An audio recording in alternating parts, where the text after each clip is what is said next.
Saya di PPA bukan karena Mas Randy. Saya di PPA bukan karena Mas Sony. Saya di PPA bukan karena Mas Dedi, Ustadz Muhtar. Saya di PPA karena saya kepengen punya lingkungan yang selalu bisa bawa saya kembali kepada Allah.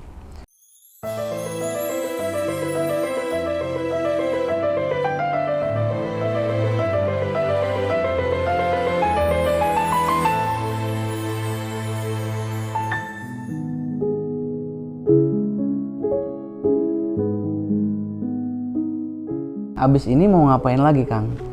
Banyak PR-nya masih ya. Kalau kita lihat daripada data demografi, perkembangan ledakan manusia di Indonesia, ya kita bicaranya baru Indonesia ya, walaupun PPA ini sudah ada di beberapa negara juga. Alhamdulillah, qadarullah, para alumni yang menyebarkannya ke daerah-daerah lain juga, ke negara lain. Ketika kita melihat ternyata demografinya, ya kontur daerahnya di Indonesia, PR kita masih banyak banget. Ya, PR kita masih banyak banget. Kita berharap dan hasil daripada meeting kita dengan para guru, alhamdulillah kita kedatangan Ustadz Muhtar juga yang ngejagain kita.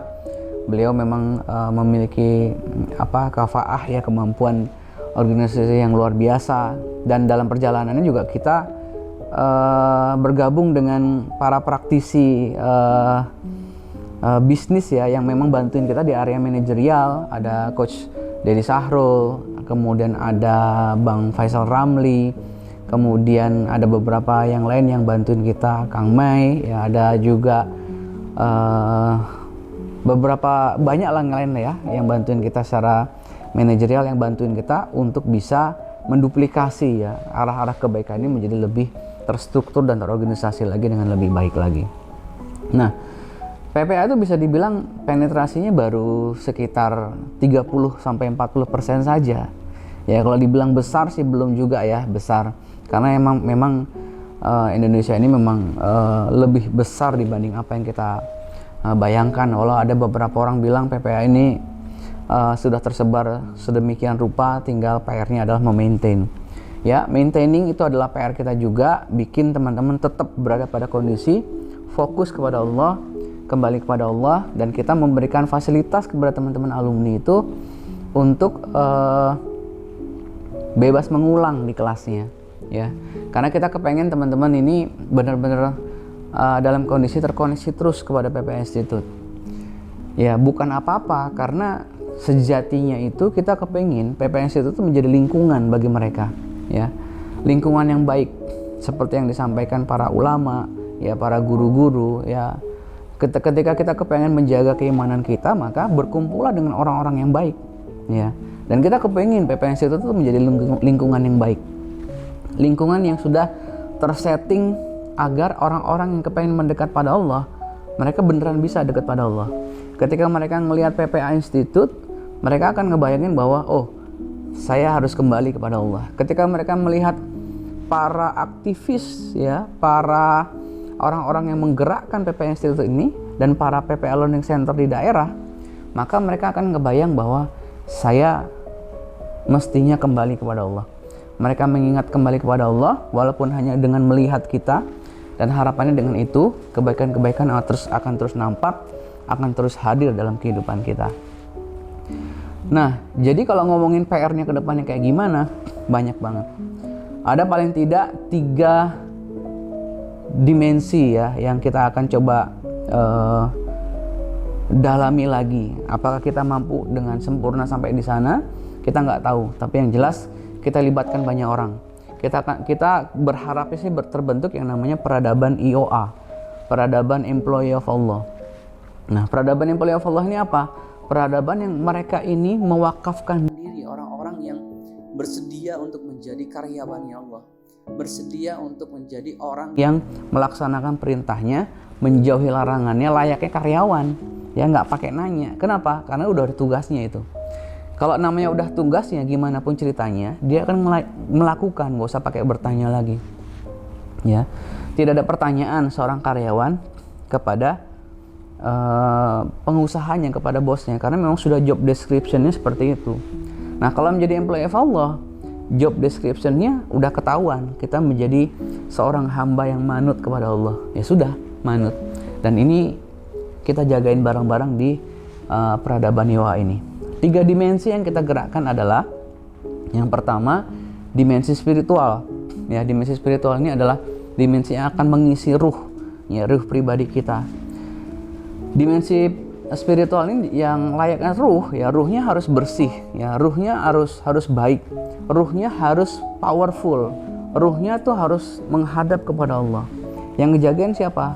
PPA Institute ini. Terus apalagi Kang? Dimensi finansial, ya, kita anggap dimensi finansial ini sebagai darahnya. Berapa banyak teman-teman alumni PPA yang mereka tuh ngerasa mereka tuh punya jalan yang salah, ya wrong path, jalannya itu yang seharusnya menuju kepada Allah, mereka kayaknya menujunya ke dunia aja, mentok di dunia, nggak ada pikiran untuk menuju kepada Allah. Nah, dengan kondisi ini akhirnya kita ngerasa, kenapa kok mereka sampai mentok di dunia? Jangan-jangan tujuannya adalah finansialnya dunia aja. Gimana kalau spiritualnya baik, finansialnya juga baik, dan finansialnya ini kita ikhtiarkan juga di peradaban Nihwa ini, ya, di teman-teman alumni PPA Institute yang ngerasa bahwa dirinya salah jalan, mereka bisa berikhtiar di peradaban Nihwa ini. Dan kemudian yang ketiga adalah sosial. Nah, di dimensi sosial ini kita juga berharap orang-orang yang spiritualnya udah baik, finansialnya udah baik, nggak ada yang lain selain mereka berkontribusi kepada umat, yaitu di sosial, gitu. Gimana bisa nyumbang kalau duit juga nggak ada, ya? Gimana bisa nyumbang, duitnya ada, tapi dia nggak kepikiran nyumbang, ya, spiritualnya nggak kuat. Maka dua hal pertama ini harus kuat dulu. Spiritualnya kuat, finansialnya kuat. Spiritualnya kuat, finansialnya nggak kuat, kerjaannya doa aja, kerjaannya sholat aja. Kalau spiritualnya kuat, spiritualnya lemah, finansialnya kuat, kayak zombie, kerjaannya nyari duit aja, ditumpuk-tumpuk di rekening, dia nggak tahu mesti ngapain. Tapi ketika spiritualnya kuat, finansialnya kuat, yang kejadian sosialnya juga kuat. Dia pasti ngerasain bahwa uang yang bertumpuk di rekeningnya, amin ya rabbal alamin, saya doain teman-teman semuanya uangnya numpuk, hartanya banyak, rezekinya bertambah, Allah redho, jadi bisa jadi manfaat bagi orang lain. Karena saldo yang ada di rekeningnya ini, kemudian harta yang sedang dia pegang dan segala kenikmatan yang sedang dia hadapin, semuanya dia akan sadar ketika spiritualnya kuat, ya, dia akan sadar bahwa itu bukan miliknya dia, tapi itu adalah harta titipan dari Allah yang dia punya kewajiban untuk menyalurkannya kepada orang lain lagi, kayak gitu.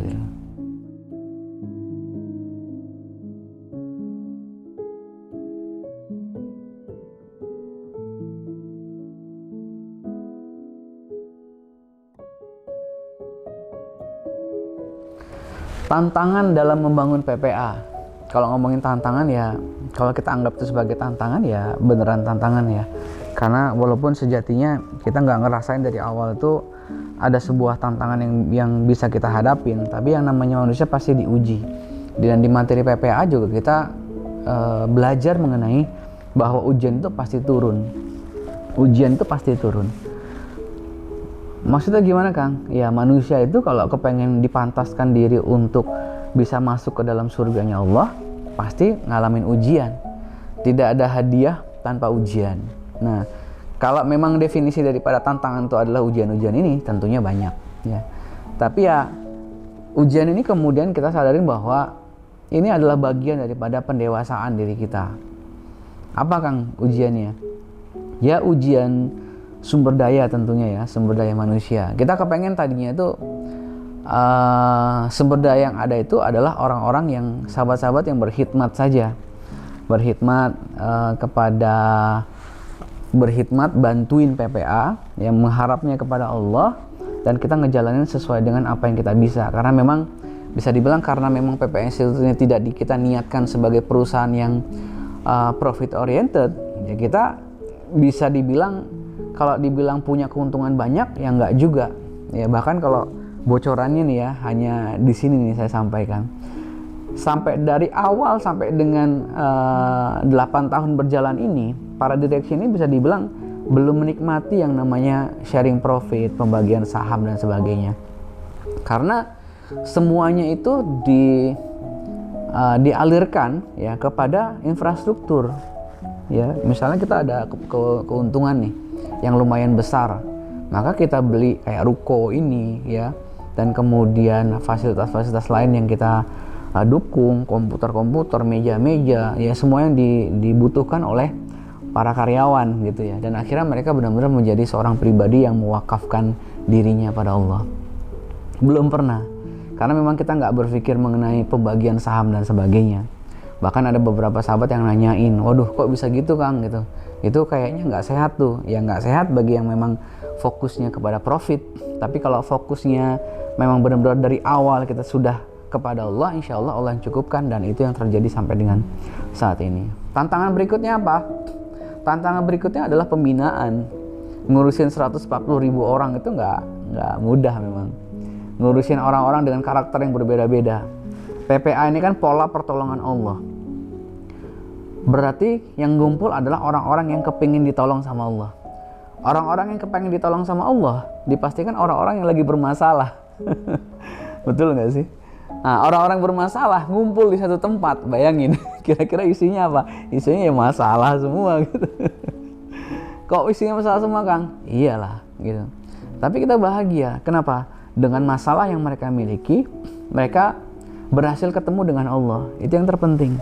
Ya, nggak perlu lari ke Gunung Kawi, nggak perlu nyari ke lembah-lembah, cari jimat, ya, bertapa dan sebagainya. Mereka baliknya ke Allah, itu udah jadi bahagia. Perkara tantangan-tantangan yang lain, saya pikir tidak lagi menjadi tantangan, karena memang kita ngerasa kita ngejalanin semuanya karena Allah, maka Allah yang nyelesain kalau memang kita nggak bisa. Tapi selama kita bisa ngejalanin, insya Allah. Kok bisa gitu Kang? Kayaknya ini banget ya, kalimatnya tuh ilahiyah banget, spiritual banget. Beneran gak ada tantangan? Ada tantangan ya teman-teman sekalian.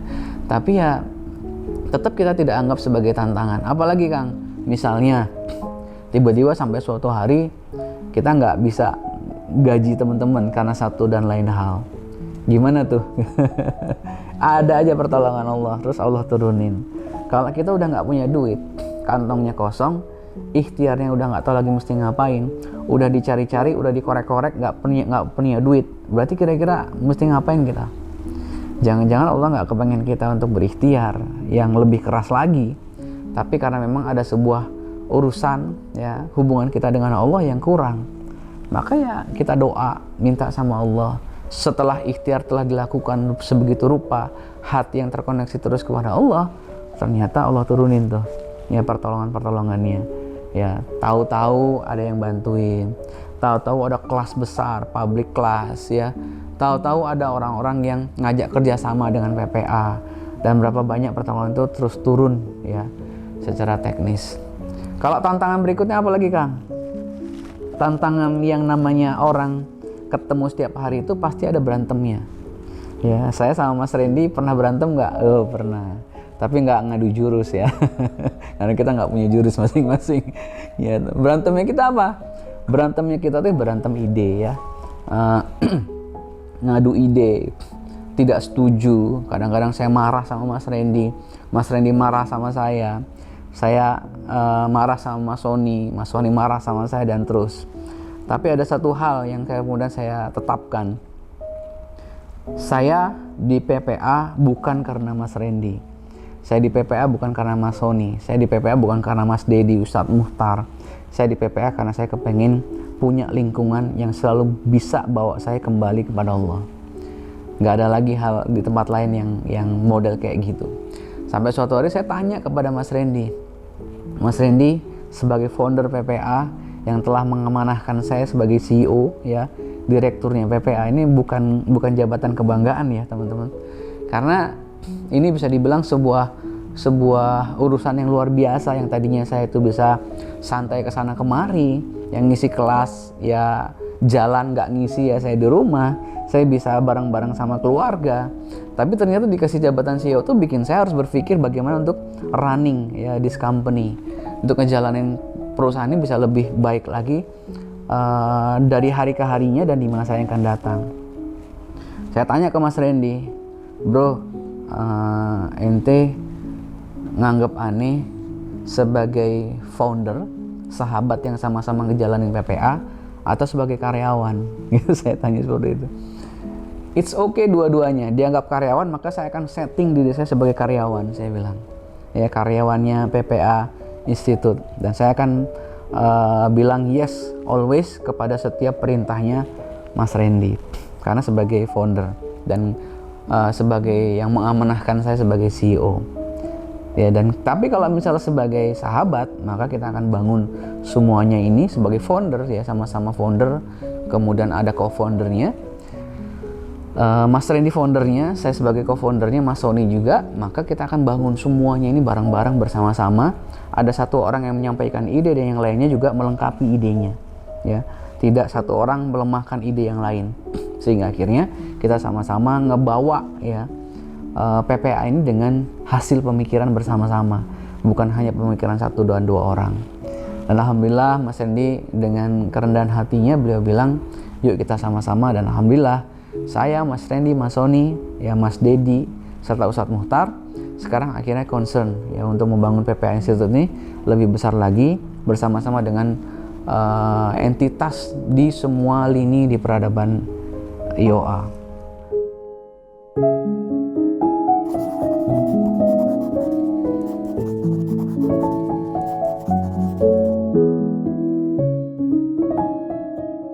Ya, daripada kita bertanya bagaimana caranya kaya, mendingan kita tanya kenapa nggak bisa kaya, kan gitu.